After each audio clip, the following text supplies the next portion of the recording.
about Charles "Do Bronx" Oliveira against Dustin Poirier. Look, we know who both guys are. Charles "Do Bronx," I think, is one of the most underappreciated, undervalued champions in the sport. But this guy is also coming in there with a 9-fight winning streak, okay? I'm going to say it again, a 9-fight winning streak. Let me just read some of these dudes' numbers. He's 31-8 with 1 no contest. He has 19 wins via submission, 13 of them in the UFC, which is the UFC record. On top of that, he has 9 wins via KO. And he's finished 4 out of his last 5 fights. On the other hand, we got Dustin Poirier. We know who Dustin Poirier is, one of the biggest names in the sport, the man who beat up Conor McGregor, who broke Conor McGregor twice. And now he is known as the good dude. This is a fight against 2 guys who've really got it out the mud. And now we have them going at it. A lot of people are going, as we see the line right now, Dustin Poirier is your slight favorite. Are you rocking with Vegas odds? How do you feel about this matchup? Yeah, I think what's interesting here is that both of these guys have been around a long time, and they may have started out they've grown throughout their whole career, and now they're kind of both at the pinnacle, right? Like Absolutely. Dustin Poirier is now a household name, Yeah. and like you said, how did you pronounce it? Give me the real pronunciation, because I just say Oliveira. Oliveira. He got one more I in there. Oliveira. Okay, yeah. See, Oliveira is now a household name because he's the champ, and he's looked very. Because I'm more of a casual guy than you, right? He has that all around game where you're like, what do you do with this dude? This dude seems like he's very, very tough to deal with. So when you see something like Poirier minus 160. It's kind of one of those things where first of all, I think it's going to come down to where the fight goes, right? They're going to stay on there. The reason it's minus 160 is because they expect it to stay standing up and that Poirier is going to be able to throw his hands, right? Like that's the key, and that's why I think it's 160. And that's what I think people want to see, right? Oh, yeah. But this has a little bit of that hype train to it. Like Poirier is a more popular dude. He's the nice guy, and he's coming off. He's coming off that fresh pub of McGregor. Yep. People know him. People, and you've been telling us for years, and I got to give you that love about McGregor. Like, yo, man, listen, this dude's been finished for about half a decade now. Like, why are we steady backing this dude and putting him in the ring? He is now a seller of whiskey. He's not a fighter anymore. And you've been preaching that on this show for quite a long time. So I got to salute you for that. At least 325 episodes. Exactly. But Poirier is still going to get that pub. And I think that's why you might see a number like minus 160.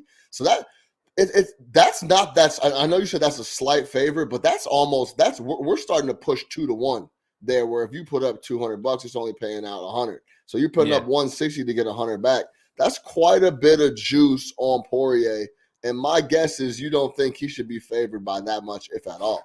Look, I'll say this. I understand why people are favoring Poirier, but if I'm going to go ahead and put money on this, and not even just putting money on this, who I think is going to win, I think the guy who's going to win is the guy who has more tools. Charles Oliveira is the guy who has more tools. Yeah. He's better on the ground. His striking game is better than Dustin Poirier. He doesn't have the same type of boxing that Dustin does. And I think people look at Dustin in terms of the dog we know that Dustin's a dog. But one thing we can't forget is that Michael Chandler is somebody who we all associate as a dog, somebody that was just in the fight of the year a couple weeks ago with Justin Gaethje. And Justin Gaethje is known as one of the hardest hitters in the game. Couldn't go out there and finish your boy Michael Chandler. But guess who did? In the second round, knocked his ass out. Was Charles Oliveira. So he has the hands. That's really interesting. The ground. That's interesting because, that's a good point. And nobody wants to talk about that. We don't want to admit that. We don't want to talk about that. And where we have seen him in the past where he is mentally broken, and I'm talking about Oliveira years ago, early in his career, you could push him mentally and break him. I saw him break mentally against Cub Swanson, who is a featherweight. At best, he's a featherweight. And he was never really even at the top of the division at times. So I saw him lose these fights. But we haven't seen this guy in years. And now he's hitting his prime. He's 30 years old. He's on a run. He's beat some of the best, and he's dominating, doing it. He is the only champion in the UFC that has never fought in championship rounds. Do you know what that means? That means he usually finishes people. He's a finisher. He's the greatest finisher in UFC history. Right. And I'll be honest with you, even if if it gets rough, I still got Do Bronx winning this fight. I think Do Bronx gets to W this one. I'll put my money on the champion. Yeah, and real quick before we get moving, like you said, the over/under on this fight, so like total rounds, distance, it's only 1.5 rounds. So they're saying it might go 2 rounds. You know what I mean? And if you like, and I think this is where you want to get technical and kind of make a decision on what you want to bet if you're looking for action in the fight. If you like Oliveira, that's that shit, right? Hey, you can even just call him Do Bronx. Do Bronx, okay. That's the favela he's from. That's his nickname. Okay, I like that. I like that. If you like Do Bronx and you think that he can win this fight, and you're thinking it's gonna be by submission, that's where you can get a little better odds. It's plus 200, right? So like if you think he's gonna tap him out and do the thing that he's known to do, you can get a little better money. You put up $100, it'll pay out too. And then on the flip side, if you like Dustin, he's minus 160 just to win the fight.